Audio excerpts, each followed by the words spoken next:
Hey guys, it's been a while since I've updated the channel, but I've been extremely busy with work and all sorts of stuff, so I've never really got a chance to even bring out my GoPro to record and make some videos. But today I finally got a chance to get out.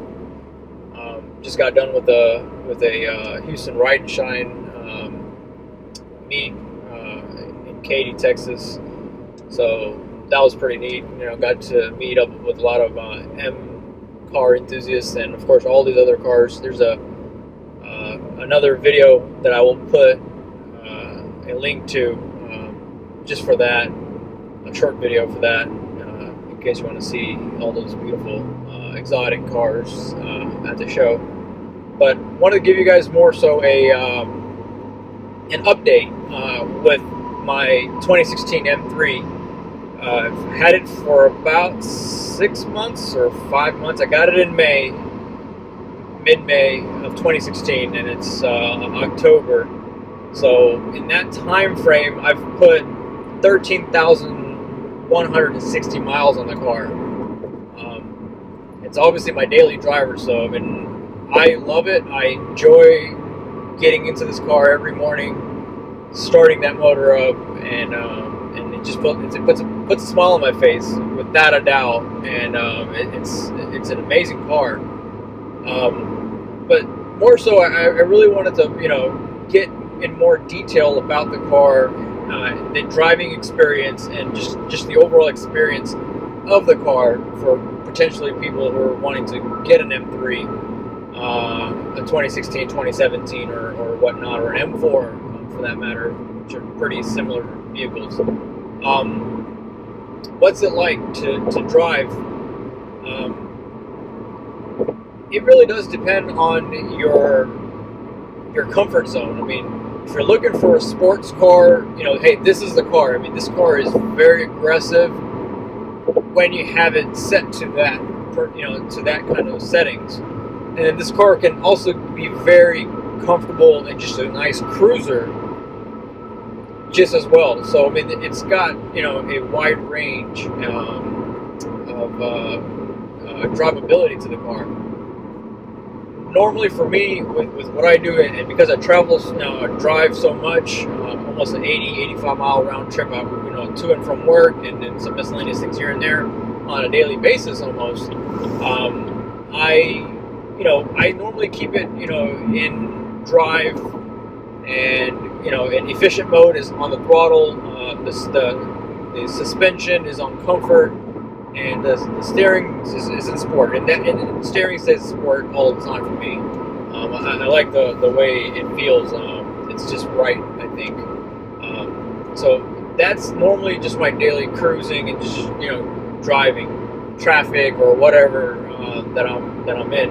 Now, if every now and then I feel like I need a little bit of a boost or whatnot, I just put my car into M2 mode, which I've got it programmed to Sport Plus throttle, Sport Plus suspension, Sport Plus steering, and the traction control is set to MDM mode, and that livens the car up, of course, and it's so much fun, and the throttle response in particular, from efficient throttle mode to sport. If you're just keeping your foot on the throttle and keeping it steady, the minute you switch it on here to sport, you feel just a slight increase. I mean, the responsiveness is just so precise on the sport mode, and a little bit of a tap. I mean, it's just a hair, and you will feel the car wanting to go. Now, when you put it in Sport Plus, that just magnifies it so much more, and I think it's addicting to not keep the car in Sport Plus mode and just haul at all times. But of course, I want to be a little bit more efficient and traffic and all that, and I'm not a crazy driver or anything like that, so I keep it reasonable. But you definitely can feel the difference with the throttle response from efficient to Sport Plus. I mean, it's just really, really nice. That feeling and just that slight tap, the car lurches forward and wants to go. It wants to be pushed. So that's an amazing thing. The suspension I have on this, on the 2015, or sorry, 2015 and 2016s, had the optional air suspension or the adjustable suspension as $1,000 upgrade.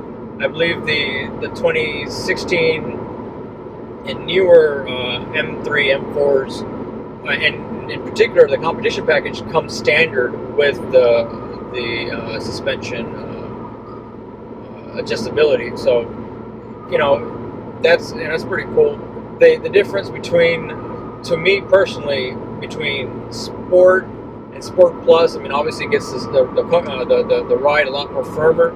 If when I put it in Comfort, sometimes I feel like it's still a little bit more stiff to my liking, but that's a very, very fine thing. I mean, it doesn't bother me, but yeah, I just do feel like, you know, if I put it in Comfort, I wanted to have it soften up completely. But then again, this car is really, to its core, a sports car, so you can't expect, you know, a 7 Series or whatever type of soft drive with the suspension. So, you know, I learned to live with it. It's not a huge issue to me, but you know, it does bother me every now and then, especially with the roads that we have here in Houston and surrounding areas. Sometimes they're just a little too rough for my liking, especially after a long day's work and you want to try to get home, and you know, you're kind of bouncing around or whatever. So in sport mode or Sport Plus mode, and then when you put it in Comfort, it softens it. But just I just wish there was just a little bit more better dampening to that. Steering wheel, like I said, I always keep it in Sport. It's a perfect amount of weight to the steering wheel. It's not real light or feathery. I think in Comfort mode it does get a little bit like that, but to my liking, my personal liking, Sport is perfect. Sport Plus does tighten it a lot more weight to the steering wheel, but that's if you're doing very aggressive track kind or driving or you know, cruise with a lot of hairpins and curves and stuff. So that's not what I've really got into yet. So to me, it's Sport. One of the things that do bother me a little bit about the car is the transmission. Now, I've got the DCT dual clutch transmission on this car. I love it. You know, like I said, I use it in automatic, you know, when I'm just cruising, going to and from work, or when I want to, you know, get on the car or whatever, or be more, you know, driving more aggressively, I'll just downshift on the paddle shifters or from the actual gear lever. And there's 3 settings to that, you know, the lowest, middle, and the high. And so whenever I do the shifts, I'm almost always on the highest level. So I mean, the car shifts, and you can feel the shifts between when you're on the throttle. It hits hard, and you know, and you're moving along at a pretty good clip in no time, for sure. But when I'm doing my daily driving and stuff, and I've noticed this, and it bothers me, and this one does bother me a little bit more. And I know there's tunes and stuff, or not tunes, sorry, flashes and stuff like that, or ECU things that you can do with, to kind of soften it up and stuff like that. But it's the way the transmission handles on a normal day-to-day, you know, city driving or whatnot, stop and go driving. Feels sometimes the transmission feels clunky. You know, it jerks a lot, and you know, I really wish there was a point where it's more, you know, smoother gear changes and stuff like that. Sometimes it may be in gear 2, you know, it needs to shift down or shift up, and so it kind of feels dumbfounded as to what it needs to do. And so that's one of the larger complaints that I have with the car. The rest of it, I absolutely love it. It's amazing. You know, people who know what an M car is, you know, will look at it and, you know, thumbs up or whatnot, which I have. It feels weird just to see that. You know, others, you know, appreciate the car. You know, the guys who are car enthusiasts and they know about, you know, the cars. So, and then, you know, and with most of the time, most of the people don't know what an M3 is or an M car is. So it just blends in. So to me, that's perfect for my comfortability. It's just of being able to kind of blend in, but at the same time, still have just a little bit of an edge, and people knowing that, hey, it's an M car, and of course me knowing that if I put my foot down, this thing's gonna go. It's gonna perform like it needs to, whether it's on a track or on the road, and definitely be quicker than most of the cars on the road. So those are the few niggles and stuff, or whatever you want to call it, about the car. Like I said, I've driven this car and I've got 13,000 miles on it, and I'm still driving. I love it. Nothing I would do to trade it, or change anything about it. I mean, it's an amazing vehicle. I mean, if you're looking for that perfect sports car, but still, you'll be able to haul the family or stuff, with an M3 with the back seat and the 4 doors. I think it's a really good car. It really does give you a sense of power and stuff like that. As you're driving it and knowing for any split second you just want to put your foot down, you're not going to be like the rest of the cars. Well, it takes some time to get you going. This will move, and you're already doing about 100 in no time, or 120 for that matter, and not feel it. So it's an amazing vehicle. I mean, I love it. I mean, I love looking out when I'm driving. Like right now, I mean, seeing that power dome, which is that hood, and the way the hood is sculpted. I mean, it looks very menacing. Sitting in here, it's very comfortable. The seats are real comfortable. The bolsters on the side hold me real well. It really is a very, very nicely refined car, and perfect for what I was looking for.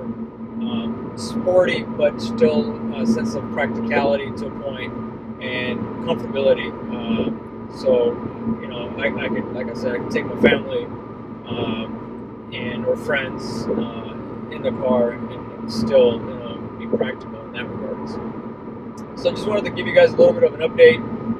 If you have any questions about the car, any particular details that you want to see or any of that nature, put it on the comments below. I will gladly answer as many questions as I can. And if you want to see anything in particular in detail with video, or questions about functionality of some things like the iDrive or whatever, let me know, and I'll definitely try to upload some videos on that and try to be more active on the channel to be able to get you guys these updates. But anyways, I'm gonna get going, get home, and go see my baby. See you guys soon.